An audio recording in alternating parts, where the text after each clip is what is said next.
Good afternoon, everybody. How you doing today? And welcome to the latest edition of Drew Mania. Nice to have you with us for this Wednesday, the 23rd day of August, the year 2017. Of course, this is Andrew L. Perry coming live and at you from the U.S. Open. Yes, the U.S. Open, which we are a week away, and there's something about, and probably one of my favorite tennis tournaments of them all. Besides the U.S., Wimbledon is great, the French Open, but there's something about the U.S. Open that I really can't describe, and plus, it also shows that the football season is just around the corner. College, NFL, and of course, kids, back to school.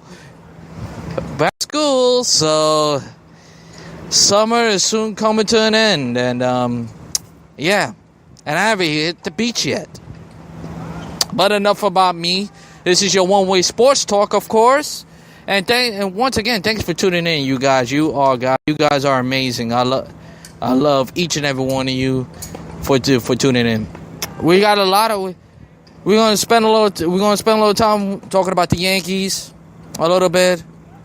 And yes, we'll talk about the pathetic Mets.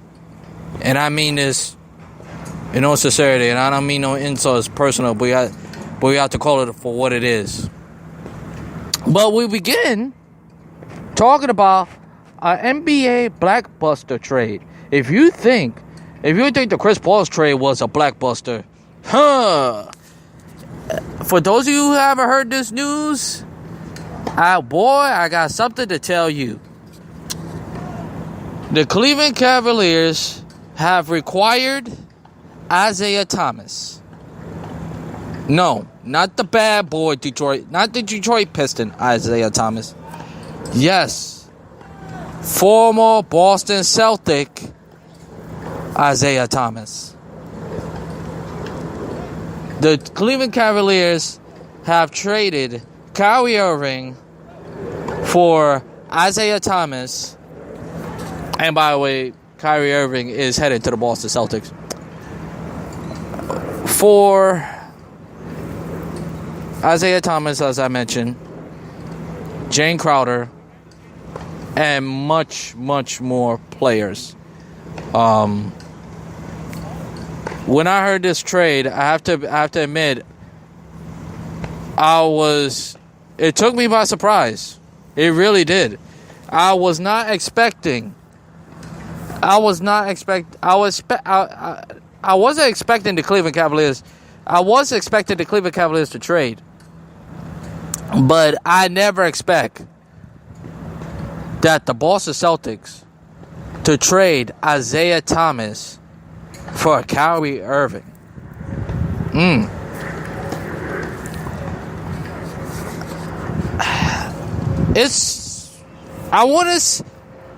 I can't say it's a win-win trade. But on the Cleveland side, I think it's a very good trade. And I'm going to tell you why.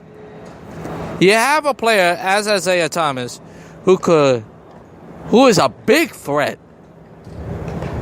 Not only in the paint, but he could score at ease for a little guy. Even though you have LeBron. And also he could distribute the basketball as well. He could get more assists this coming year. And not only that, the only downside about Isaiah Thomas, he don't play defense. That's the only downside. But other than that, offensively, I think it's a good trade. As far as well. But on Cleveland, they take it as goodbye, good riddance for for Kyrie Irving. I mean, Kyrie Irving finally got his wish. Now, it's time for you to show Boston why you're here. It really is time. You want to be the man so bad? Now it's time for you to show it. Now it's time for you to show Boston that you can carry a team. We know you're not getting. We don't expect it to be a LeBron James. We don't expect it to be Magic Johnson. But lead a team. Lead a team by example. That's all I gotta say about that. But now, let's talk about a little base. Let's talk about a little bit. Enough about the Blackbuster trade. Let's talk about more. Let's talk more about the. Let's talk about those Yankees, huh? After sweeping after taking over the Subway Series in 4 games, after losing 2 out of 3 to Boston the previous Sunday, this last weekend they lost 2 out of 3 to the Boston Red Sox, and the Yankees, I feel, blew their chance of getting back into the division. And the offense production has really, really hurt them. It really has. Aaron Judge has been striking out left and right. He hasn't been, ever since the home run derby, let's be honest, he hasn't been the same player. And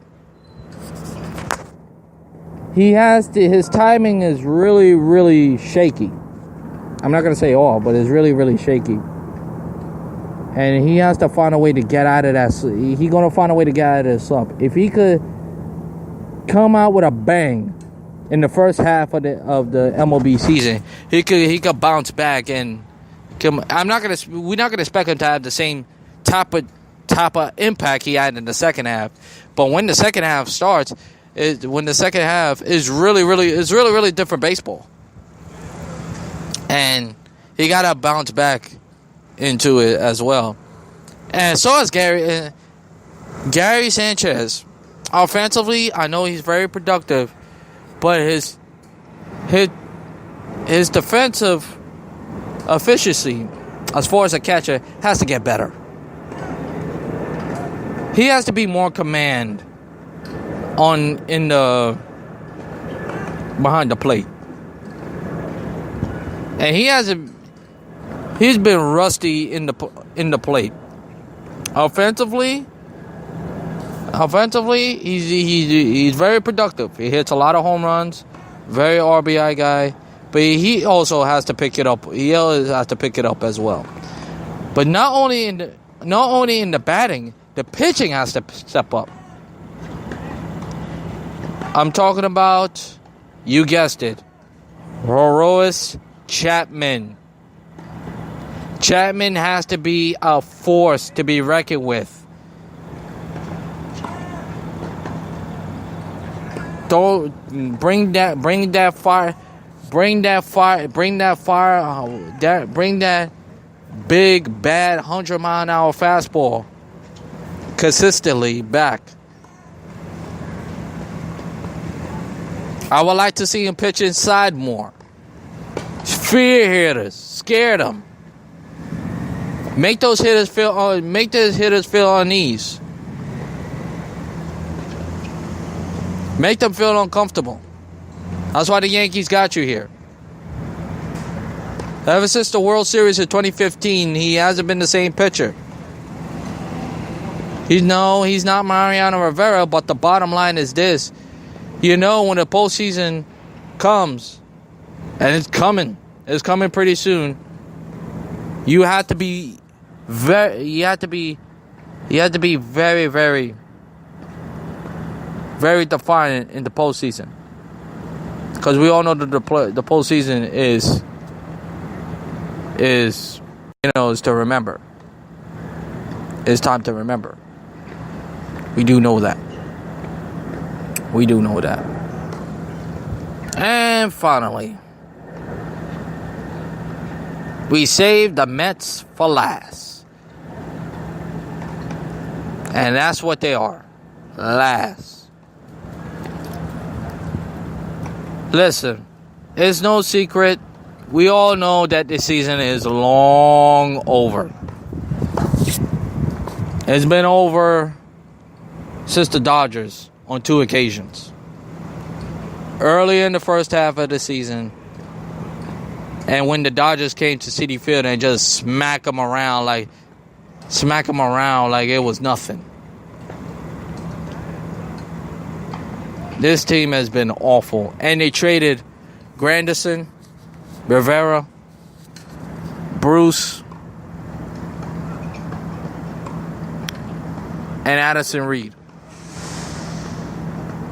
So technically they're quote-unquote rebuilding mode after they went to the World Series 2 years ago. 2 years ago. The guys who led them to the World Series 2 years ago, they let go. Leading off with Daniel Murphy. Now do we miss Daniel Murphy now? Suppose Cody Granderson, he comes to Dodgers, he comes to Citi Field, they just killed us. What about Rivera? Huh? He gonna kill us as well. But at the same time, and I don't want to hear it's about prospects. You went to the World Series 2 years ago, as I mentioned. Your goal was to get back to the World Series, not falling from the bottom. And to do that, it's an absolute disgrace. It is. This team is a disgrace. This season is garbage. It's a disgrace. Hey, you know what? Mets fans, you should ask for your money back. For all you season ticket holders, let's be honest. I'm going to be honest. You should have your money back because y'all got screwed. There's no way, no ifs, ands, or buts about it. You guys got screwed. Because what we have witnessed was an absolute disgrace. And we are clearly the laughingstock of baseball. Follow my episodes on Facebook, Twitter, YouTube, and iHeartRadio. I have more episodes next week or 2. Until then, I'm Andrew Perry. As always, shalom. Let peace go with you. I'll talk to you next time, everybody. You guys always stay good, all right? Take it easy, everybody. So long.